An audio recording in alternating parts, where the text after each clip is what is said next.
We begin tonight from the pulpit, where the Anglican Church has renewed its ban on all politicians from speaking in church. ODM leader Raila Odinga and his ANC counterpart Musalia Mudavadi were among the first victims of the directive, as they were forced to sit quietly in the congregation at a ceremony in Butere. Anglican Archbishop Jackson Ole Sapit said political leaders had violated the sacred nature of the altar. The announcement came as Nyeri Catholic Diocese Archbishop Anthony Muheria pleaded with Catholic priests in the country to reclaim the altar. Chemutai Goin reports. In nearly every part of the country, the Sunday service has become the new political rally following the ban on political gatherings over COVID-19. But now the Anglican Church of Kenya is going back to a directive it issued last year, banning all politics from the pulpit. From today onward, nimepiga marufuku wanasiasa kuzungumza ndani ya kanisa Anglikana. Sapit staying true to his word, political leaders including ODM leader Raila Odinga, his NC counterpart Musalia Mudavadi, Court Secretary General Francis Atwoli, governors and MPs who had come to witness the consecration of the first female bishop in the Anglican Church in the country, all simply sat through the event and none was allowed to address the gathering. The church, everybody's welcome, but we have the pews and we have the pulpit. The pulpit is for the clergy and the pews is for everybody who came to worship.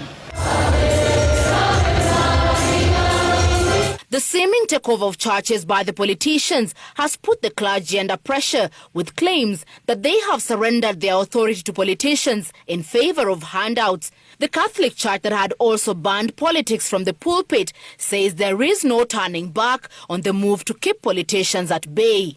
I plead with all Catholic priests, especially in my archdiocese.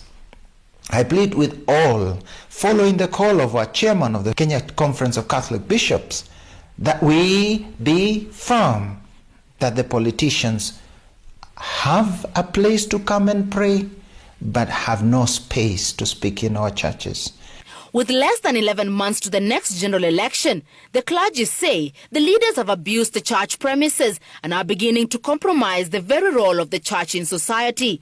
We are also seeing the church is becoming now the battleground for political expediency, and the church is no longer identified as a place of worship, and the media is not helping us in this respect, because whenever a sermon is given, they don't air it.